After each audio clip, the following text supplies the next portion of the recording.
Have you ever watched an animated movie and just felt this, like, strange sense of nostalgia for a place you've literally never been to? Oh, absolutely. Like you find yourself wanting to step right through the screen into some mossy Japanese forest or, a storybook European town. It's a very specific feeling. It really is. Because, back in 2001, millions of people completely fell in love with that towering lantern-lit bathhouse in Spirited Away. Right, of course. And today, literally millions of tourists flock to a very real mountain town in Taiwan because it looks exactly like that bathhouse. It's uncanny. You can walk those narrow alleys, eat at the food stalls, and you just feel this undeniable physical connection to the movie. But there is one major catch here. Which is? Hayao Miyazaki swears he has never actually been there. I love that fact. Right. So welcome to the deep dive. Okay, let's unpack this, because that feeling, that weird ache of nostalgia, is exactly what we are exploring today. And psychologists actually have a word for it, by the way. It's called anemoia. Anemoia. Yeah, anemoia. It's this profound, aching nostalgia for a time or a place you have never actually known. Oh, wow. That is the perfect word for it. And that's our mission today, to figure out how that feeling is made. We are going to explore 6 real-world locations that inspired the magical universes of Studio Ghibli. Right. But to be clear, our goal here isn't just to list travel destinations for you. We want to decode the mechanics of it. We want to understand how a director takes, actual dirt and wood and water and translates it into pure animated emotion. What's fascinating here is the sheer mechanism of that translation. Because when you look at the background art of a Ghibli film, you aren't looking at a photograph. No, not at all. You're looking at a highly curated psychological landscape. The animators are actively manipulating the color palette, the geometry of the buildings. The density of the forests. Exactly. They strip away your everyday cynicism, and they basically force you to look at the world through a lens of childhood wonder. Which brings us to the perfect starting point. Because instead of jumping straight across the globe, we have to start with the foundational philosophy of how this studio views the mundane world, right? Right. We have to start close to home. Exactly. So we are starting in Sayama Hills. This is just outside Tokyo in Saitama Prefecture. Which is often affectionately referred to by fans as Totoro's Forest. Totoro's Forest, yes. Yeah. Right in the heart of the Japanese countryside. If you walk through Sayama Hills today, you see the serene patchwork of rolling hills, rice paddies, and these really lush, moss-covered woodlands. It's beautiful. It is. It's the widely recognized physical anchor for My Neighbor Totoro. But it isn't just a random pretty forest they scouted, right? Like, Miyazaki actually lived near this exact area back in the 1960s. He walked these specific trails. He did.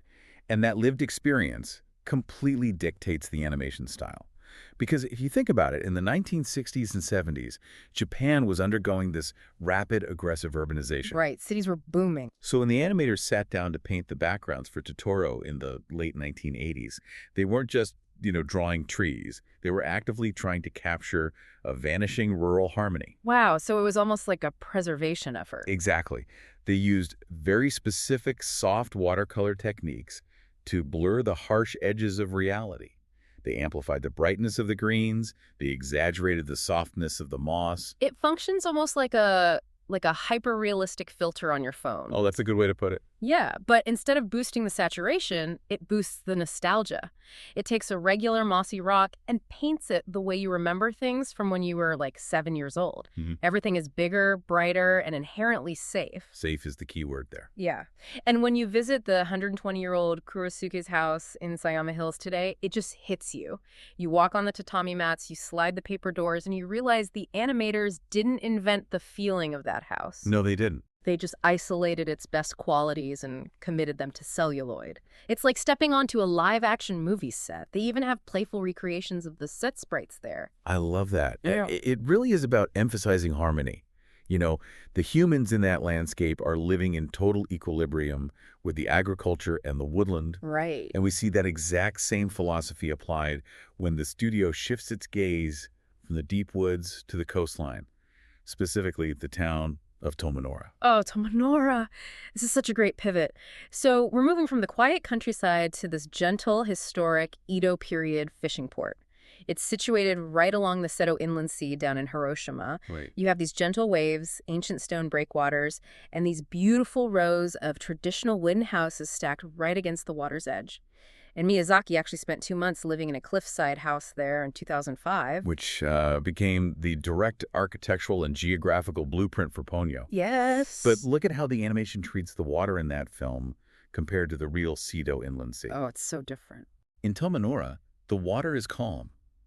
Historically, it's a vital, predictable resource for an Edo period port. But in the animation, the water is drawn as heavy, gelatinous... Practically sentient. Exactly. Sentient water. The animators famously drew the sea with these thick, muscular waves that literally look like giant fish. Right. They took the physical layout of Tomonora, the way the town practically spills into the ocean, and they exaggerated that proximity until the boundary between land and sea completely dissolved. Yeah. So let me ask you this. Does the charm of these places come from the magic added to them in the films? Or is Miyazaki simply highlighting the magic that was already there? Well, I think it's a bit of both. But we really have to consider the thematic layers being stacked onto this real-world harbor. Ponyo is heavily structured around the European fairy tale of The Little Mermaid. Right, Hans Christian Andersen. Exactly. So you have Andersen's narrative architecture draped over the physical architecture of a calm Japanese fishing village. The genius isn't in hiding the real Tomonora. It's in utilizing its old stone breakwaters and those red-roofed cliffside houses to make a magical, world-ending flood feel incredibly grounded and intimate. Okay, so the progression here is really fascinating. We start with Sayama Hills and Tomonora, where the animation is used to highlight the magic of harmonious, human-inhabited spaces. Yeah, plays them nostalgia. Exactly. But Miyazaki's worldview isn't just about safe, little farmhouses and quiet harbors, is it? Oh, far from it. Not at all. Because when the narrative demands a fundamentally different relationship with the environment, the real-world scouting locations have to drastically shift. The vibe changes completely. It does. The animation techniques have to change to reflect a nature that is not harmonious with humanity, but is actually actively hostile and overwhelmingly ancient. Which takes us to Yakushima. We are leaving the bright, verdant grasslands behind, and we are heading to a densely forested island off the southern coast of mainland Japan. And let me tell you, it is wildly intimidating. It really is. This is the Shiratani Unsukyo Ravine. Miyazaki and his team spent hours trekking through there back in 1995 to prepare for Princess Mononoke. And the visual contrast is just staggering. I mean, Sayama Hills feels like a place you want to take a nap in. Yakushima feels like a place that will swallow you whole. Absolutely. To give you a sense of the scale we are dealing with here, deep within Yakushima's forest stands a cedar tree called Jomonsugi. Botanists estimate this single tree is anywhere from 2,000 to 7,000 years old. Just try to conceptualize that age for a second. It's impossible. I mean, think about the oldest tree in your neighborhood right now. Now multiply its age by 50 or 100. Standing next to a living organism that predates written human history, it completely shatters your modern anthropocentric worldview. You realize you are just a fleeting visitor in its space. Exactly. But how do you even begin to animate that kind of crushing ancient pressure? Well, you do it through density. What? The background artists for Princess Mononoke had to develop entirely new techniques just to paint the moss in Yakushima. Just for the moss? Yeah. In Totoro, the greens are light, airy, and welcoming. But in Mononoke, the animators layered dozens of different deeply saturated shades of green, black, and brown. Wow. They drew the roots of the cedar trees not as static wood, but as muscular, twisting tentacles that look like they are actively gripping the earth. So they're using the art style to communicate that oppressive humidity and the suffocating silence of an ancient, untouched biome. Precisely. It completely reframes how you look at the folklore of the region, too. Because Yakushima has long been associated with animism, right? The belief that everything from the rocks to the rivers possesses a distinct spiritual essence. Right, the spirits of the forest. In the film, this is visualized through the Kodama, those small, white, rattling forest spirits. And I always hear people refer to them as fantasy creatures. Right. But when you look at the history of Yakushima, I would argue the Kodama aren't fantasy at all. They act more like a cultural preservation tool. They're an ecological dashboard. Oh, that is exactly how they function. By animating the Kodama, the studio is giving a visual vocabulary to an ancient cultural understanding of nature. Yeah. The folklore isn't just a spooky story, it's a generational mechanism for teaching respect for the woodland. Because the spirits only thrive when the forest is healthy. Yes. And if we connect this to the bigger picture, the real-world timing of this is incredibly poignant.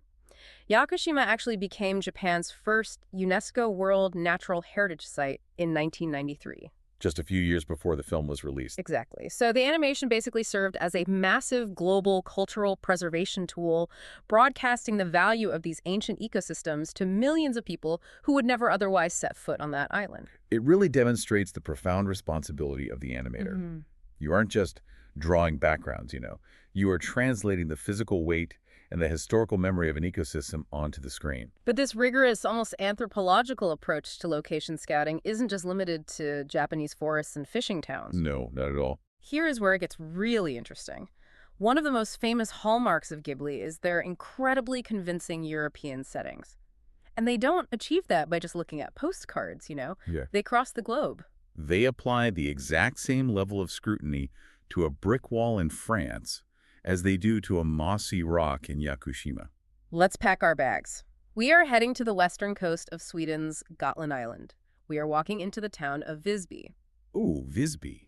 If you are there, you are surrounded by cobblestone streets, towering fortified city walls, the skeletal ruins of medieval churches, and these brightly painted timbered houses. Visby is such a fascinating case study in narrative geography.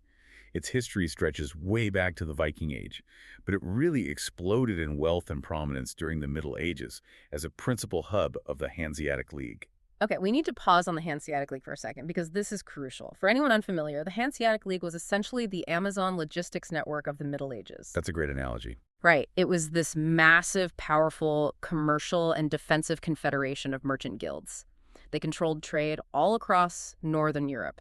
So Visby was this bustling, cosmopolitan epicenter of commerce, full of merchants, travelers, and just constant maritime activity. Now overlay that specific historical reality with the narrative of Kiki's delivery service. Okay. Miyazaki actually traveled to Sweden in 1971 and absorbed the atmosphere of Visby.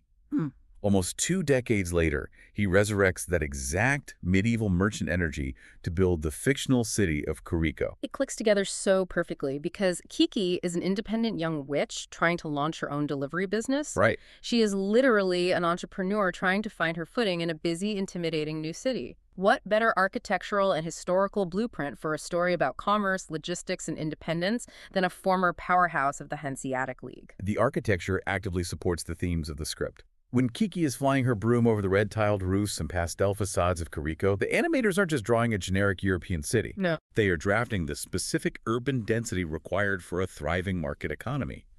They draw the winding alleyways where delivery carts would get stuck. They animate the clock towers that dictate the working hours of a merchant town. And they don't use straight lines. Exactly.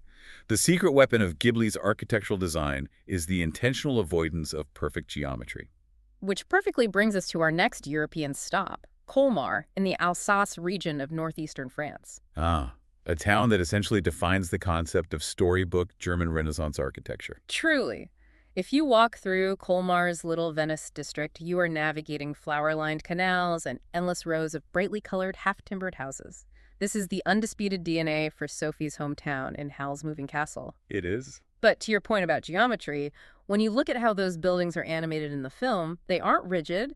The wooden beams are slightly warped. The roofs sag just a tiny bit in the middle. They draw the buildings as if they are organic matter that has settled and aged over centuries, rather than, sterile boxes built yesterday. Right, they feel alive. They exaggerate the asymmetry of the timber frames in Colmar to make the town feel lived in and fundamentally human.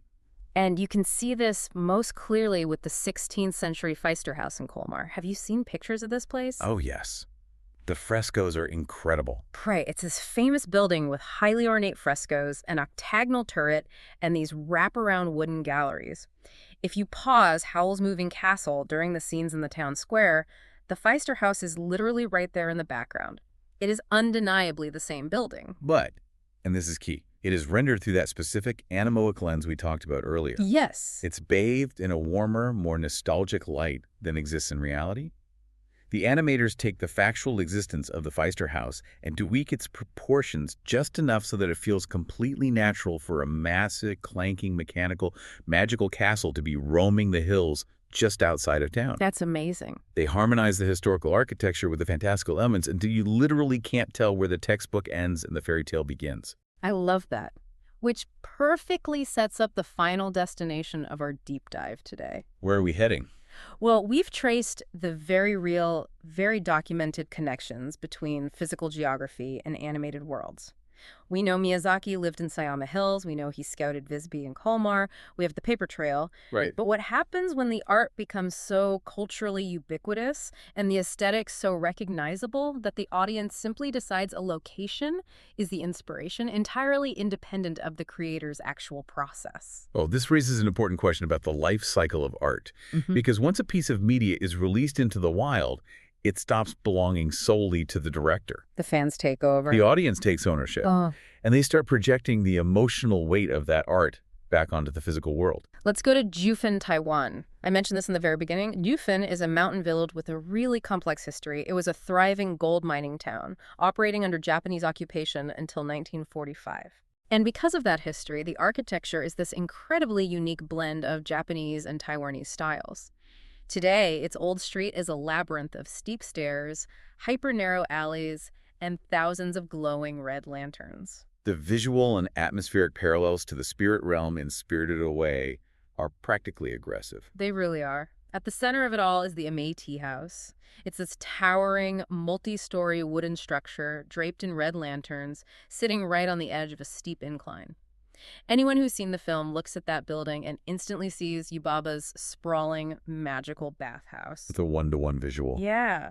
And the old street night market. It looks exactly like the abandoned resort town where the protagonist, Chihiro, finds her parents voraciously eating at the spirit food stalls. Tourists flock there, eating taro balls, pork dumplings, fried fish. Thankfully, without turning into pigs, though. Exactly, without turning into pigs. But visitors go to Jiufen, they walk those narrow alleys at dusk. As the red lanterns click on, they smell the food, and they experience that profound sense of anemoia. They feel like they have literally stepped through the screen into the spirit world. But here is the massive reality-bending twist. The creator of that universe wasn't involved. Miyazaki has explicitly, on the record, stated that Jiufen was not the inspiration for Spirited Away. He didn't scout it. No, he never scouted the Amei Tea House. Yet the connection persists. It's essentially reverse inspiration. It is entirely audience-driven. I find that so fascinating. The art was so impactful, and the specific feeling of being spirited away was so perfectly captured by the animation that millions of people subconsciously agreed to bend reality to fit the fiction. Yeah. They cast Jiufen in the role of the real-world spirit realm because the vibe was just too perfect to ignore. And I think it speaks volumes about the meticulous nature of the world building we've been discussing today. Studio Ghibli didn't just design a bathhouse. What did they design? They designed a feeling of overwhelming, sensory-rich disorientation. They designed the feeling of stepping into a place that operates by ancient, unspoken rules.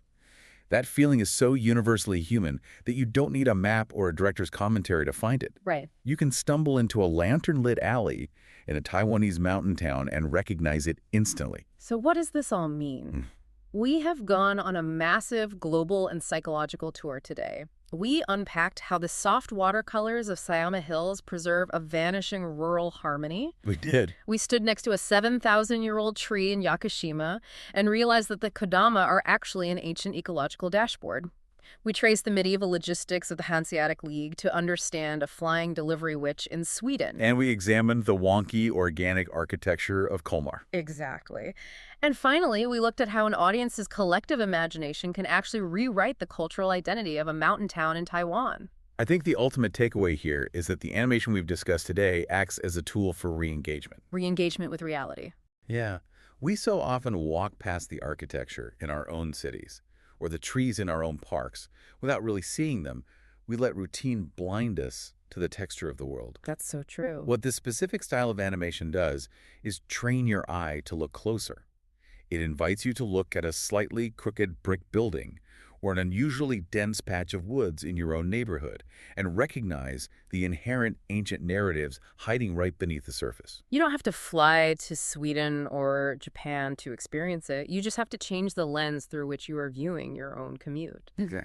But I want to leave you with one final provocative thought to mull over, something that really recontextualizes this entire deep dive. Oh, I'm intrigued. Think about the measurable physical impact these specific animated films have had on the real world. Because of Totoro, the Sayama Hills are now actively protected by a national trust foundation that uses the character's name to raise conservation funds. Whoa. Because of Princess Mononoke, millions of people worldwide became aware of the ancient cedar forests of Yakushima, aligning perfectly with its UNESCO World Heritage designation. That's incredible. Because of Howl and Kiki, countless travelers have developed a deep, protective appreciation for the preservation of medieval European architecture in places like Colmar and Visby. Yeah. They even drive an entire tourism economy in Jufin just purely off vibes. So the physical world is demonstrably different and better protected because these fictional stories exist. Exactly. So here's the thought to take with you. If a series of hand-drawn, fantastical animated films can successfully fund forest trusts, protect ancient woodlands, and make us deeply reevaluate our relationship with global architectural heritage, are Hayao Miyazaki's fantasy films actually the most effective travel and nature documentaries ever made? Wow, that is a remarkable way to frame it. By abandoning strict reality, he somehow managed to advocate for it more successfully than anyone else. I couldn't agree more. So the next time you are watching a movie and you feel that strange, sudden ache of nostalgia for a place you have never been, lean into it. Maybe you haven't physically walked those streets, but through the incredible, meticulous art of animation, you have experienced the emotional truth of that geography. Beautifully said. Thank you so much for joining us on this deep dive. Go take a closer look at your own neighborhood today, and we'll catch you next time.